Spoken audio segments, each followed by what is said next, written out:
Welcome to the GPX tutorial series. The language in this video has been translated using AI translation via HeyGen. While we strive for accuracy, the translation may not be entirely precise or reflect the original intent and meaning in all cases. We appreciate your understanding as we work to make this content more accessible through AI-assisted translation. GPX 튜토리얼 시리즈에 오신 것을 환영합니다. 이 영상 유의 언어는 헤이젠 유의 AI 번역 기술을 사용하여 번역되었습니다. 정확성을 위해 최선을 다했지만 번역이 완전히 정확하지 않거나 모든 경우에 원문의 의도와 의미를 완벽하게 반영하지 못할 수도 있습니다. AI 번역을 통해 더 많은 분들이 이 콘텐츠에 접근할 수 있도록 노력하고 있으니 양해 부탁드립니다. 안녕하세요. 저는 Simulations Plus의 수석 과학자인 짐 모인즈입니다. 오늘은 IBIBC와 GPX에 대해 말씀드리겠습니다. IBIBC란 무엇일까요? IBIBC는 시험관 내 용출 프로파일과 혈장 농도, 시간 곡선과 같은 생체 내 반응을 연관시키는 수학적 함수입니다. GastroPlus에서는 기전적 방법을 사용하여 생체 내 용출 대시간 데이터를 디콘볼루션 할 수 있습니다. 루 리글맨과 같은 전통적인 방법을 사용하여 내 생체 이용률, 대시간 데이터를 디콘볼루션 할 수도 있고 수치적 디콘볼루션과 같은 모델 독립적 방법을 사용할 수도 있습니다. GastroPlus에서의 상관함수에 대해 말씀드리겠습니다. 이용 가능한 방법으로는 선형, 다항식, 멱법칙, 그리고 시간 이동 및 스케일링 방법이 있습니다. IBIBC 함수가 개발되면 서로 다른 시험관 내 용출 프로파일을 가진 다양한 제형 변형에 대해 혈장 농도 시간 곡선을 예측하는 데 활용할 수 있습니다. 오늘은 이 소듐 발프로에이트 예제에 대해 이야기하겠습니다. 오른쪽에는 5가지 제형 변형 느림, 약간 느림, 중간, 약간 빠름에 대한 시험관 내 데이터가 있습니다. 그리고 왼쪽에는 각 제형 변형에 대한 혈장 농도 시간 곡선이 나와 있습니다. 이것은 IVIBC를 구축하기 위한 필수 조건입니다. 당연히 시험관 내 용출 데이터와 생체 내 혈장 농도 데이터가 필요합니다. 그럼 이제 GPX를 열고 시작해 보겠습니다. 좋아요. 여기 GastroPlus가 열려 있습니다.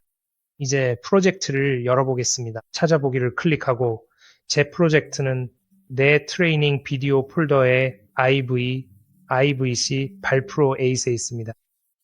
그걸 열면 프로젝트가 로드된 것을 볼 수 있습니다. 이제 이 기록들의 시험관 내 데이터를 간단히 살펴보겠습니다. 이 5가지 제형에 대한 모든 기록을 미리 만들어 두었습니다. 그럼 먼저 관찰된 데이터로 가보겠습니다. 다시 말씀드리지만 각 제형마다 혈장 농도와 시험관 내 데이터가 모두 필요합니다. 먼저 혈장 농도 데이터가 포함된 노출 데이터를 살펴보겠습니다. 여기서 슬로우 정제를 선택하고 아래로 스크롤할 수 있습니다. 그리고 이미 슬로우 제형의 시간, 농도 프로파일을 입력해 두었음을 볼 수 있습니다. 시험관 내 용출에 대해서는 데이터 유형에서 In vitro dissolution release를 선택하고 다시 그룹 이름에서 슬로우 정제를 선택할 수 있습니다. 그리고 아래로 스크롤하면 시간에 따른 방출 분율이 표시된 것을 볼 수 있습니다. 여기서 분포 패널을 클릭하면 시험관 내 방출을 위해 이미 생성된 와이볼 파라미터가 있는 것을 확인할 수 있습니다. 그리고 이 빨간 곡선이 바로 여기 보이는 것으로 이 시간 척도와 형태 파라미터를 기반으로 합니다. 그래서 우리는 모든 제형에 대해 이 작업을 완료했습니다. 이걸 일일이 수동으로 할 시간은 없으니 이미 여기 모든 기록을 미리 만들어 두었다는 점을 기억해 주세요. 이제 투여 제형으로 넘어가 보겠습니다. 각 제형별로 CR 정제를 만들었습니다. 즉, 보통 약간 느린 제형이 있습니다. 투여 경로는 경구입니다. 이것은 서방성 일체형 정제이고 위에 투여됩니다. 여기에서 서방성 패널을 클릭하면 확인할 수 있습니다. 우리는 FAST 제형의 FAST 정제에서 얻은 시험관 내 용출 방출 그룹에 대해 WEIB의 분포 파라미터를 설정해 두었습니다. 따라서 다시 한번 말씀드리지만 이 서방성 입력을 통해 시험관 내 용출 프로파일을 실제로 작업 중인 제형과 일치시켜야 합니다. 그래서 여기 있는 각 제형마다 그 작업을 완료했습니다. 생리학적으로는 이 시뮬레이션 세트에서 평균 체중이 82kg인 피험자를 사용했습니다.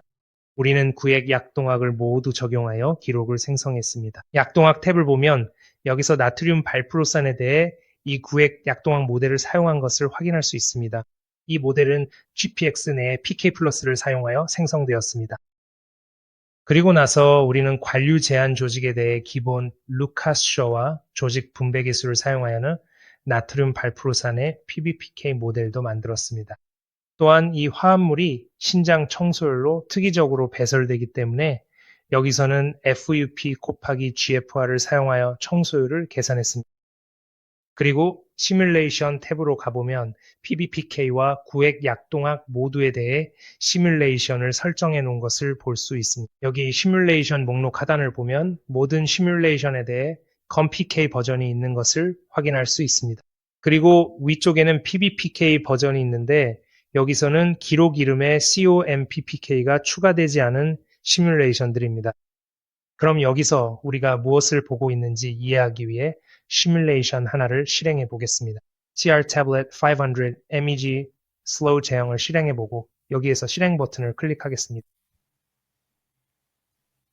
여기에서 보시다시피 이제 우리는 생체 내 PK 예측을 얻게 됩니다. 이는 단지 생체 외 용출 데이터를 사용하여 장 내강에서 약물이 용해되는 투입 속도를 결정하고 그 다음 장을 통한 투과성을 반영한 것입니다. 그리고 전신 순환계로의 도달이 바로 그 PK 곡선을 만들어내 여기서 보이는 곡선이 바로 그것입니다. 이제 이 데이터 세트로 IBIBC를 구축해 보겠습니다. 이를 위해서는 오른쪽 패널에 있는 모듈 영역으로 가서 IBO IBC 플러스를 선택하면 됩니다. 좋습니다. 이제 루 리글먼 방법을 위한 구획 약동학의 IBIBC를 설정해 보겠습니다. 가장 먼저 해야 할 일은 디콘볼루션을 위한 피험자를 생성하는 것입니다. 그럼 피험자 패널을 확장하고 피험자를 추가해 보겠습니다. 물론 여기서는 평균 디콘볼루션을 진행하고 있습니다. 개별 피험자 데이터는 가지고 있지 않습니다. 그래서 평균 피험자를 생성하겠습니다. 확인을 클릭하세요. 그리고 각 제형에 대한 입력 값을 설정해야 합니다. 여기서는 느린, 약간 느린, 보통, 약간 빠른, 그리고 빠른 제형을 각각 설정해야 합니다. 추가를 클릭합시다. 먼저 느린 제형부터 시작하겠습니다. 확인을 클릭하겠습니다. 이 기록에 대해 투여 일정, 용출, 곡선, 기본 시뮬레이션, 그리고 노출 데이터 또는 혈장 농도 데이터를 설정해야 합니다. 여기에서 투여 일정을 느린 제형으로 용출 곡선을 느린 제형으로 설정하겠습니다. 여기서 기본 시뮬레이션은 구획 약동학 compartmental PK를 사용할 건데 이는 루 리글맨 방법으로 디컨볼루션을 할 것이기 때문입니다. 그래서 느린 CR 정제의 컴피 PK를 사용할 것이고 노출 그룹은 느린 혈장 농도 데이터를 사용하겠습니다. 이렇게 하면 하나의 입력값 설정이 완료됩니다. 이제 같은 과정을 다른 제형들에도 반복할 거고 잠시 후에 다시 돌아오겠습니다. 좋아요. 이제 느린 제형부터 빠른 제형까지 모든 다양한 제형을 설정했습니다. 이제 디컨볼루션을 수행할 수 있습니다. 여기서 입력 패널 버튼을 클릭해서 입력 패널을 최소화하겠습니다. 디컨볼루션 버튼을 클릭한 다음 빠른 제형, 중간 제형, 느린 제형을 선택하겠습니다. 다시 한번 우리는 평균 피험자만 있으므로 평균 피험자를 선택하겠습니다. 그리고 여기서 우리는 두 구획 PK 모델을 사용하고 있으니 두 구획 방법에서 루 리듬이 선택되어 있는지 확인해야 합니다. 이제 디컨볼루션 실행 및 결과 패널로 내려가 보겠습니다. 그 패널을 확장하고 디컨볼루트 버튼을 클릭하겠습니다. GPX는 인비보 생체 이용률 대시간 데이터를 매우 빠르게 디컨볼루션하고 그 결과를 여기 왼쪽 상단 그래프에 표시할 것입니다. 오른쪽 상단 그래프에는 혈장 농도 대시간이 표시됩니다. 여기에서 볼 수 있습니다. 디컨볼루션을 수행하고 있기 때문에 데이터에 완벽하게 맞춰진 것을 볼 수 있습니다. 즉, 이 시점에서는 데이터를 정확히 맞추고 있다는 뜻입니다. 데이터에 아주 잘 맞는 결과입니다. 오른쪽 하단에는 레비 플롯이 있고 왼쪽 하단에는 AUC 대시간이 표시됩니다. 이 그래프들을 좀 더 잘 보고 싶으시면 클릭해서 확장할 수 있습니다. 그러면 이 창이 팝업으로 나타납니다. 결과가 나오고 최대화해서 좀 더 자세히 볼 수 있습니다. 그리고 다 끝나면 X를 클릭해서 창을 닫을 수 있습니다. 좋습니다. 디컨볼루션이 완료되었습니다. 이제 디컨볼루션 패널을 최소화하고 상관관계 패널로 이동하겠습니다. 이제 인비트로 용출과 인비보 생체 이용 분율 분해 사이에 상관관계를 만들겠습니다. 그래서 우리는 선형, 멱법칙, 2차 및 3차 다항식을 선택할 것입니다. 그리고 이제 상관관계 실행 및 결과로 내려가서 그 부분을 확장하겠습니다. 여기서는 어떤 모델이 가장 잘 맞는지 선택하기 위해 기본 AIC 기준을 사용할 것이고 상관관계 생성을 클릭하겠습니다. 여기서 볼 수 있듯이 2차 모델이 가장 낮은 AIC 값을 보여주며 이 경우 가장 좋은 결과를 제공합니다. 그리고 아래로 스크롤하면 X축에는 시험관 내 방출량, Y축에는 생체 이용률 분율이 표시된 그래프를 볼 수 있습니다. 그리고 다시 모든 다양한 제형의 데이터가 거기에 플롯되어 있고 또한 거기에 표시된 모든 개별 상관관계도 함께 플롯됩니다. 원하는 대로 선택하거나 선택 해제할 수 있습니다. 예를 들어 3차 선형과 멱법칙을 선택 해제하고 가장 잘 맞는 2차 다항식만 표시할 수도 있습니다. 네, 그래서 이게 전부입니다. 디콘볼루션 단계에서는 이제 IBIVC가 있으니 저장할 수 있습니다. 그래서 이걸 구획 디콘볼루션으로 저장하겠습니다. 그리고 그 상관관계를 저장할 거예요. 이제 이 상관관계는 GPX 내에서 프로그램에서 시뮬레이션을 실행할 때 사용할 수 있습니다. 컨볼루션 탭으로 가면 내부 및 외부 검증을 할 수 있습니다. 그래서 상관관계 패널을 최소화하고 결과를 실행한 다음 컨볼루션 패널을 최대화하겠습니다. 그리고 빠른, 보통, 느린 제형을 선택하겠습니다. 평균 피험자를 선택하고 컨볼루트 버튼을 클릭하겠습니다.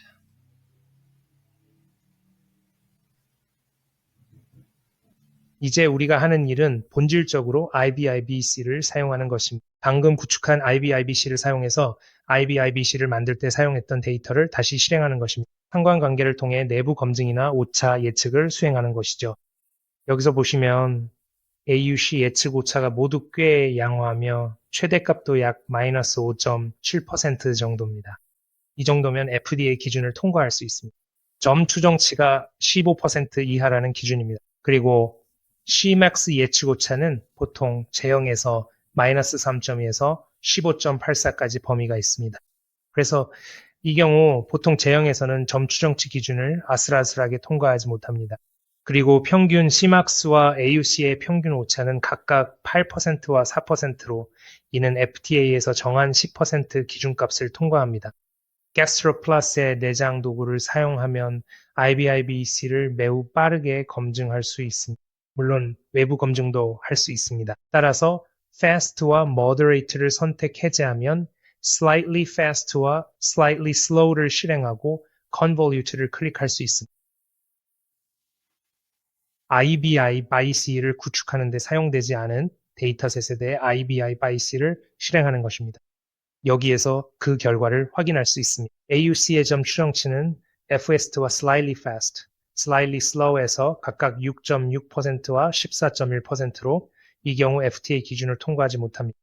이 경우 모든 점 추정치가 10% 미만이어야 하고 평균도 10% 미만이어야 한다고 생각합니다. 다시 말해 평균 Cmax와 AUC가 여기서 각각 20%와 10%이기 때문에 이 경우에도 통과하지 못합니다. FDA의 기준에 해당합니다. 이제 기전적 IVIVC를 해보겠습니다. 이제 이 컨볼루션 탭을 접고 상관관계 탭도 접은 다음 다시 입력값으로 올라가겠습니다. 이제 기본적으로 모델의 PBPK 버전을 이 기록들과 연결해야 합니다. 그래서 제가 할 일은 이 입력값들 각각을 살펴보면서 기본 시뮬레이션을 PBPK 버전으로 선택하는 것입니다. 먼저 느린 입력값으로 가서 CR 정제 500mg 느린 버전을 선택하겠습니다. 그 다음에는 약간 느린 입력값으로 가서 모델의 PBPK 버전인 약간 느린 버전을 선택하도록 하겠습니다. 중간 속도는 다시 900 PK 대신 중간 제형을 선택하고 약간 빠른 것도 마찬가지로 선택합니다. 약간 빠른 버전은 ComPK 라벨이 없는 것을 선택하도록 하겠습니다. 그리고 빠른 버전은 CR 정제 500 MFS 기반 시뮬레이션을 선택하겠습니다. 이제 모델의 PBPK 버전으로 전환해서 PBPK 기전적 IBIBC를 진행하겠습니다. 이제 모든 설정이 완료되었습니다. 디컨볼루션 탭으로 이동할 수 있습니다. 입력값과 피험자 선택은 이미 올바르게 되어 있지만 디컨볼루션 방법을 기전적 메커니스틱으로 변경해야 합니다. 이 경우에는 기전적 디컨볼루션을 위해 WEIBULL 설정을 해야 합니다. 왜냐하면 우리는 in vivo 용출을 디컨볼루션 할 것이기 때문입니다. 그리고 여기서 최적화에 사용할 다양한 와이블 파라미터를 선택해야 합니다. 그래서 우리는 initialize estimates를 선택할 건데 이 옵션은 최적화기에 자동으로 생성된 초기 추정값을 사용합니다. 그리고 이 빠른 중간, 느린 제형 각각에 대해 이상 와이블 함수를 원하므로 이상 와이블 디컨볼루션으로 설정합니다. 이제 디컨볼루션을 위해 이상 와이볼 함수가 설정되었습니다. 이제 최적화 설정으로 이동해서 목적 함수로 Venus Return이 선택되어 있는지 확인한 다음 디컨볼루션을 진행하겠습니다. 여기에서 이전 결과를 볼 수 있는데 구획 모델이 여전히 표시되고 있습니다. 이제 디컨볼루트 버튼을 클릭해서 기전적 디컨볼루션을 진행하겠습니다. 이제 각 제형에 대해 혈장 농도와 가장 잘 일치하는 인비오 용출 속도를 최적화하게 됩니다. 이 과정은 시간이 오래 걸릴 수 있으니 최적화가 시작될 때까지 잠시 기다리겠습니다. 이 첫 번째 기록, 즉 여기에 빠른 기록에 대해 진행됩니다. 이제 R제곱값과 현재 최적화 중인 WEIBULL 파라미터, 그리고 스텝 크기와 목적 함수값이 표시되는 것을 볼 수 있습니다. 현재 두 번째 반복 단계에 있으며 다시 확인해 보겠습니다. 이 세 가지, 즉 빠른, 중간, 느린 기록 모두 in vivo 용출 측면에서 최적화가 완료되었습니다. 좋습니다. 이제 기전적 디컨볼루션이 완료되었습니다. 이제 각 제형에 대한 혈장 농도 프로파일을 얻었습니다.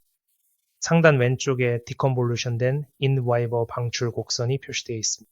그리고 다시 하단 오른쪽과 하단 왼쪽 그래프에는 각각 레비 플롯과 시간에 따른 AUC가 나타나 있습니다. 각각입니다. 이제 상관관계 패널로 이동하여 기전적 디컨볼루션에 대한 상관관계를 구축할 수 있습니다. 그리고 이전 상관관계에서 사용했던 설정, 즉 선형, 몇 법칙, 2차, 3차가 다시 저장되어 있습니다.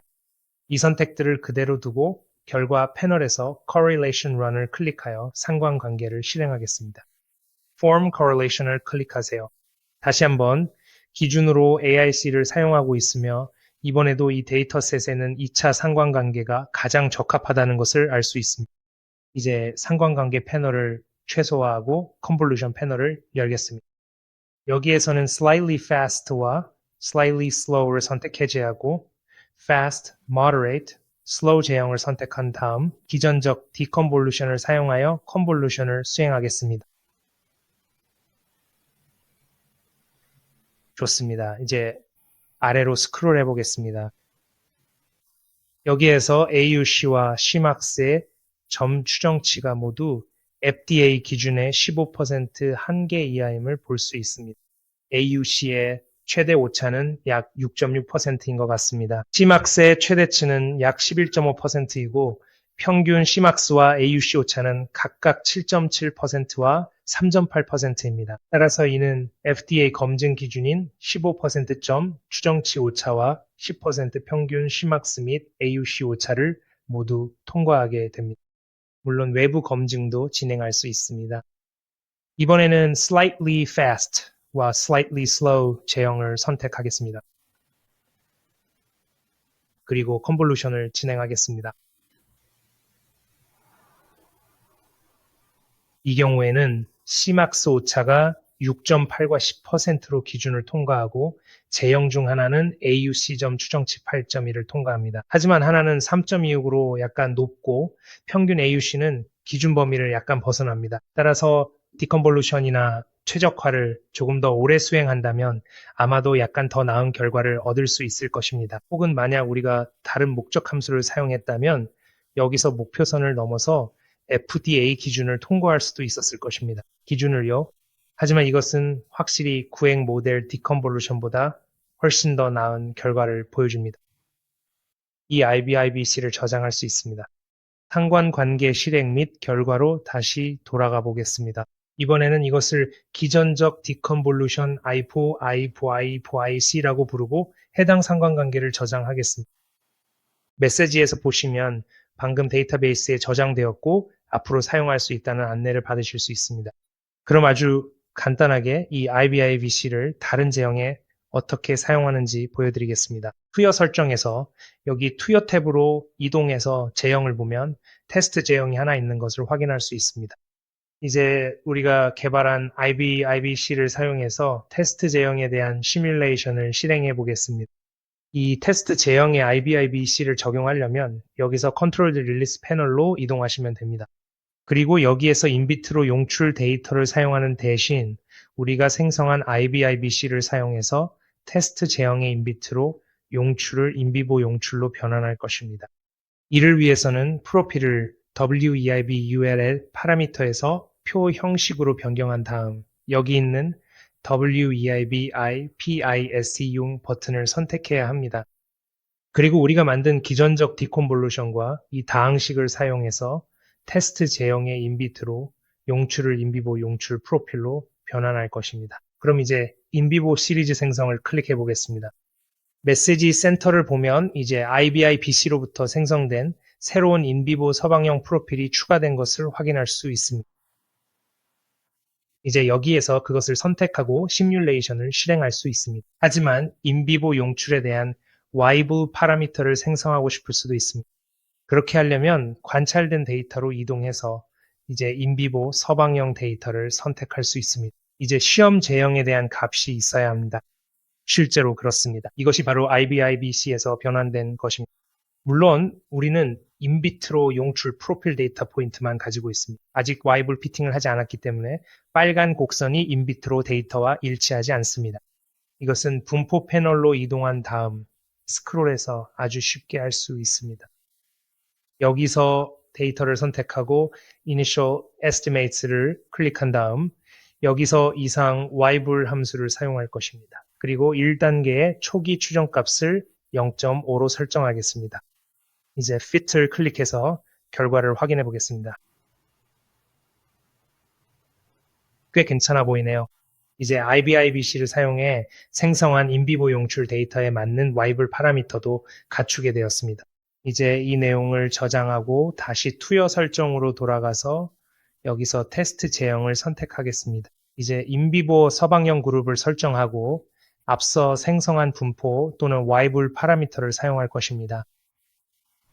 이제 시뮬레이션 탭으로 가서 테스트 제형을 선택한 다음 시뮬레이션을 실행할 수 있습니다. IBIBC로부터 생성한 인비보 용출 데이터를 기반으로 합니다. 그럼 실행을 클릭해 보겠습니다. 이렇게 하면 기존 데이터셋에서 개발한 IBIBC를 기반으로 새로운 제형을 예측할 수 있습니다. 다시 한번 감사드리며 제 이름은 짐입니다. 더 많은 정보를 원하시면 저희 웹사이트를 방문해 주세요. 또한 GPX에 대한 더 많은 튜토리얼이 준비되어 있으며 이번 내용과 잘 연결되는 가상생물학적 동등성 튜토리얼도 있습니다. IBIBC를 활용해 GPX에서 가상생물학적 동등성 평가를 할 수 있으니 꼭 확인해 보시기 바랍니다. 감사합니다. 좋은 하루 되세요. 안녕히 계세요.